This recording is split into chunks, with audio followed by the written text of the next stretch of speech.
Hello everyone, this is विकास पांडे।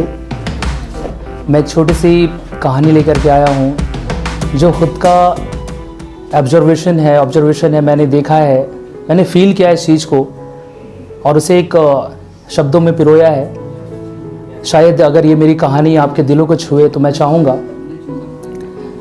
कि बिना ताली बजाए आप इसे फील करें और मेरी कहानियों के साथ जुड़ें। मुझे यकीन है कि आपको बहुत ही अच्छा लगेगा। एक ट्रेजेडी कहानी। राजू। हमारी कहानी का किरदार है राजू, महज वो 7 साल का लड़का। ना उसे जात पता है, ना उसे धर्म पता है और ना उसे पैदा किसने किया है वो पता है। वो अनाथ है। उसकी ज़िंदगी इतनी बदतर है कि राह चलते एक कुत्ते की भी ना हो।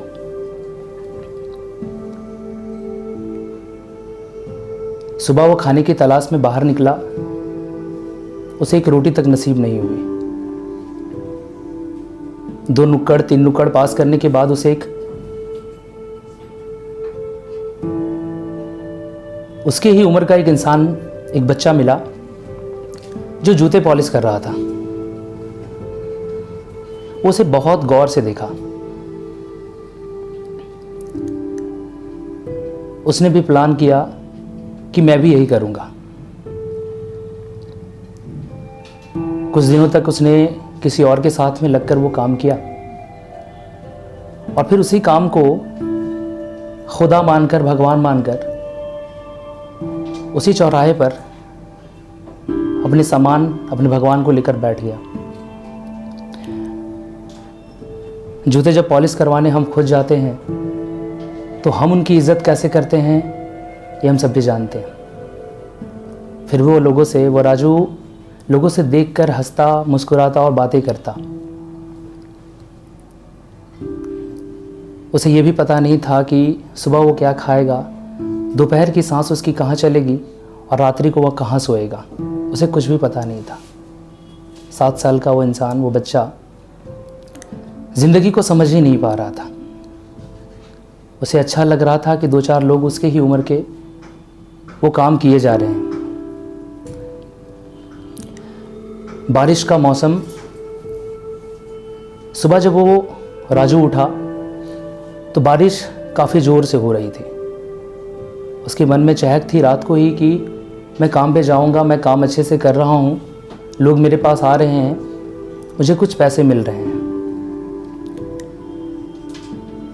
बारिश का मौसम और वो सुबह काली बादलों के साथ बारिश हो रही थी। राजू काफ़ी देर इंतज़ार किया, बारिश हटी नहीं और बारिश गहरी होती चली गई। दोपहर हो गया, फिर शाम हो गई। राजू काम पर नहीं गया। एक तरफ वो काम से टेंशन में था और दूसरी तरफ उसकी भूख उसे मत्थे चढ़ रही थी। परेशान बच्चा, जब हमारा पेट भी खाली होता है तो हमें कोई नज़र नहीं आता है। उसकी तबीयत थोड़ी ख़राब हो गई। वो वहाँ से निकला और अपने ही दोस्त यार के पास गया। उसके दोस्त ने उसे 2 रुपए दिए क्योंकि कमाई उतना ही हुई थी। किसी तरह उसके फ्रेंड ने उसे मदद किया। वहाँ से निकलने के बाद उसने अपने घर को आया। बारिश का मौसम था तो बारिश चल ही रही थी। 1 दिन, 2 दिन, 3 दिन गुजर गए, वह काम पे नहीं जा सका। चौथे दिन जब सुहानी सुबह सूरज किरणों के साथ सामने जाई, राजू के मन में एक हौसला आया। उसने अपने सामान को उठाया और फिर से वही नुक्कड़ चौराहे पर चला गया। ग्राहक आते इसके पहले ही फिर से काली बादल उसके माथे पर आ गई और बारिश होना शुरू हो गया। वो अपने सामान को बचाते भीगते एक नुक्कड़ पास किया, 2 नुक्कड़ पास किया, तीसरे नुक्कड़ पर उसकी घर थी। वह 2 दिन से भूखा, डस्टबिन में पड़ा एक रोटी, उसकी नज़र वहाँ गई। उस रोटी को उसने उठाया बिना झिझक के और उस रोटी को अपने कमीज से ऐसे पूछा मानो कोई लाखों की लॉटरी लग गई हो। अपने जिस्म से उस रोटी को सटाया और अपने कमीज से उसे ऐसा ढका कि उस दृश्य को देखकर आपकी आंखों में नमी आ जाती। वह रोटी लेकर अपने घर की तरफ बढ़ा। उस रोटी को, एक ही रोटी जो आधी गीली और आधी जली, वो ऐसे खा रहा था मानो कुछ बचाना हो और कुछ खाना।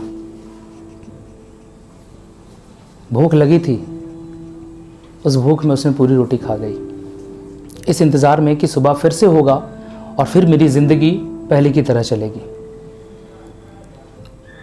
सुबह उठा, धूप भी आई और उसने काम भी किया, लेकिन उसके शरीर में वो ताकत ही ना बची थी, वो एनर्जी ना मिली थी जो काम कर सकता था। उसकी तबीयत ख़राब होने लगी। वो वहाँ से उठा और घर की तरफ लौट आया। राजू सोचता रहा कि मेरी तबीयत सही होगी, ना उसे कोई देखने वाला, ना कोई पूछने वाला।